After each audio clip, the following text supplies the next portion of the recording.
Consommé gringo. FGS. OP. Salut, c'est OP, bienvenue sur ma chaîne YouTube. J'espère que vous allez bien. Aujourd'hui, une vidéo coup de poing. Coup de poing, pourquoi? Parce que il y en a marre. Il y en a marre de voir tous ces consultants, ces pseudo-journalistes, ces espèces de chaînes soi-disant sport qui cassent du sucre à longueur de journée sur le PSG. Il y en a marre, mais vraiment marre. Et la presse écrite, j'en parle même pas. On va parler de l'after. Déjà, l'after. Alors, l'after, c'est une émission que moi je suivais. En tout cas, je regardais beaucoup les rediffs sur YouTube. Et d'un coup, je sais pas ce qui s'est passé. La ligne éditoriale, elle a complètement bifurqué et ça s'est mis à taper sur le PSG. C'est une émission que j'aimais bien à l'époque. Pourquoi? Parce que je trouvais les sujets intéressants, les intervenants aussi avaient de bons arguments dans leurs propos, etc. Donc j'aimais beaucoup regarder ça. Et d'un coup, j'ai pas compris en fait. Comme je disais, ça a bifurqué et ça a commencé à parler du PSG. Et PSG ceci, PSG cela, et Paris il a fait ça, et Paris il a fait ci, machin et tout. Et j'ai complètement décroché. Parce que c'était beaucoup de... Bah, tu sentais en fait, c'était juste pour le buzz, c'était juste pour l'audience, c'était juste pour ramener de l'audimat. Donc j'ai lâché complètement. Mais là aussi où j'ai vrillé, c'est que quand j'ai vu en fait des anciens du club qui aujourd'hui se permettent de cracher gratuitement comme ça dans la soupe en fait. Et je vais en citer un, Jérôme Roten. Donc Jérôme, déjà, au nom de moi-même et au nom du peuple parisien, tu es très loin dans la hiérarchie des joueurs qu'on aime. Tu es loin, loin, loin. Tu dois être dans les derniers de la liste, je te le dis. Tu as eu une belle patte gauche. On a apprécié quelques centres, quelques frappes à toi. Mais sans plus. Tu as quand même 180 matchs pour 13 buts. Le ratio est pas très fameux. Tu as une Coupe de France, une Coupe de la Ligue, ok. On sait aussi, pour les anciens, que ça a été compliqué pour toi il y a un moment. Hein, que tu devais te mettre dans le coffre pour sortir du camp des loges parce que sinon tu te faisais tirer les oreilles. D'ailleurs, c'est peut-être pour ça que tes oreilles sont un peu... Bref.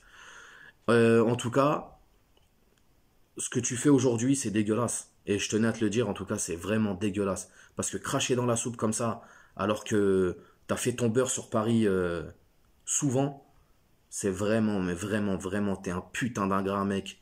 Et de toute façon, l'ingratitude, hein, à un moment donné, voilà, hein, ça va te retomber dessus. Donc, Jérôme Roten, qui nous crache dessus à la gueule, et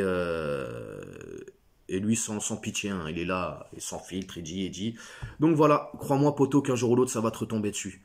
Ensuite, on a Daniel Riolo. Donc Daniel Riolo qui est déménageur, essayiste, journaliste, bref, lui, il a fait tous les métiers du monde. Il a même été footballeur, apparemment, puisqu'il se permet de critiquer Marco Verratti.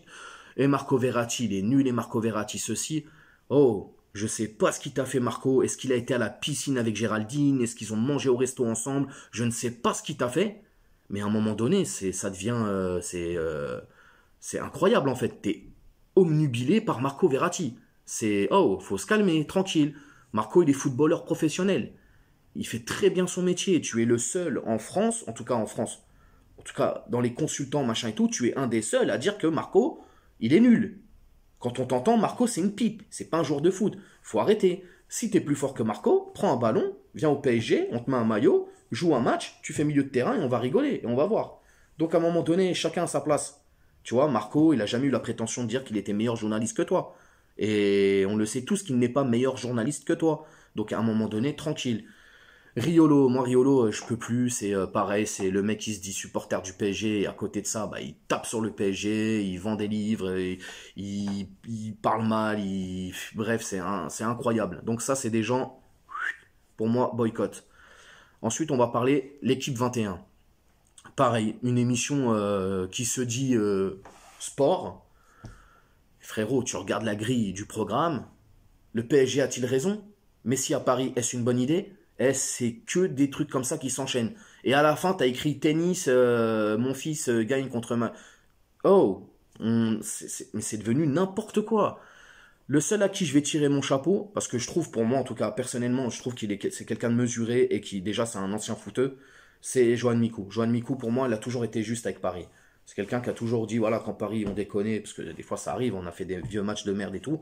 Voilà, Paris a mal joué. Quand Paris joue et qu'on été exceptionnels, il l'a dit, Paris ont été exceptionnels et tout. Donc moi, Johan Mikou, je lui tire mon chapeau. Mais sinon, tous les autres, là, tous les consultants, là, non, Didier Roustan aussi. Didier Roustan, je le mets aussi à part parce qu'il est très, il est juste aussi. Mais par contre, tout le reste là, mais c'est que de la merde. Mais que de la merde. Bertrand Latour, alors lui, je peux plus le sentir. Lui, c'est pareil. Le mec, il a 25 ans. Il est né hier. Il veut faire le mec qui connaît le football. Bref, ils sont tous là à taper sur le PSG à longueur de journée. J'en parle même pas de la presse écrite, l'équipe. Un souvenir qui me vient en tête. Le fameux jour de la remontada. Donc, comme vous le savez, quand il y a un match comme ça avec de grandes échéances, et surtout ce match-là, c'était un truc de fou, bref, tu fais ta une. Et en général, quand un club joue, bah, la une du pays est derrière le club. Sauf que là, non. Là, tu as l'équipe qui fait la une de ce match avec la tête de Messi. Bon, Messi aujourd'hui est à Paris. Voilà. Mais à l'époque, le journal sort, tu as la tête de Messi et le titre c'est écrit gonflé à bloc. Donc, tu as un journal qui se dit français, hein, qui met la tête de Messi avec écrit gonflé à bloc. Mais il y a qu'ici que tu vois ça. Tu vas en Angleterre, tu vas en Espagne, tu vas en Italie, tu vas où tu veux. L'équipe qui joue, la presse est derrière. Je suis désolé. Demain, demain tu as le Real de Madrid ou tu as le Barcelone ou Valence ou ce que tu veux qui est en demi-finale ou en finale ou quoi que ce soit. Toute la presse espagnole va être derrière Valence. Vont les pousser, etc. Pareil pour l'Italie, pareil pour l'Angleterre, comme je viens de le dire. Mais là, en France, non. En France, au lieu de pousser le PSG, ils te font quoi? Ils te mettent la tête de Messi, qui jouait à Barça, gonflé à bloc. Et à un moment donné, tu te dis, mais c'est pas possible. Et tu vois, tout ça, c'est des trucs, nous, on n'oublie pas les supporters. On n'oublie pas. Il est là le problème. Moi, pour moi, personnellement, il faut qu'on prenne le taureau par les cornes, les gars. Il faut qu'on dise les choses. Il faut qu'on monte au créneau. Quand on ne nous respecte pas, il faut le dire et il faut le faire savoir. Moi, personnellement, l'équipe, l'after, etc., tout ça, j'ai boycotté. Je m'en branle. Je préfère lire des livres et me cultiver ailleurs et même regarder d'autres médias football que ces grosses bouses et que ces merdes-là parce que ils sont pas, ils sont plus crédibles à mes yeux. Ils ne sont pas justes. C'est ça que je n'aime pas, l'injustice. Si Paris mérite de se faire taper dessus, alors oui, allons-y. Mais si Paris ne mérite pas, on ferme sa gueule. Ça s'arrête là. Donc, mes chers supporters et tous mes confrères qui aussi font des vidéos, etc., ça à nous, supporters, c'est vraiment à nous de monter au créneau et de dire les choses.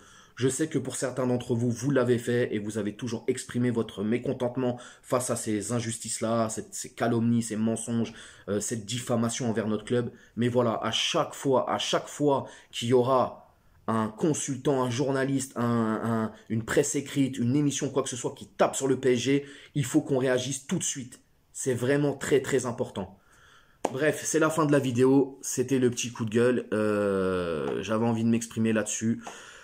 Je sais pas si la vidéo sera conservée sur YouTube parce que, voilà, vous savez, hein, c'est un milieu de schmettes, comme on dit. Ça va signaler à tout va et tout. Mais bon, enfin, bref, j'ai dit ce que j'avais sur le cœur et c'est le plus important.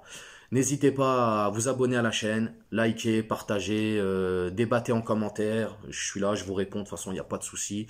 Aussi vous dire que cette vidéo est en partenariat avec la marque Paname dans la peau. Paname dans la peau, c'est une marque de t-shirt 100% parisien, 100% bio et de fabrication française. Tu laves ton t-shirt dans la machine, il ressort, il n'a pas bougé. Les prix sont très attractifs et les modèles sont de fou malade. Je vais mettre le lien en barre de description. Il y a un code promo qui sera bientôt actif. Donc voilà. Je vous souhaite bon courage pour tout ce que vous entreprenez dans vos vies. On se retrouve bientôt et je vous dis ciao.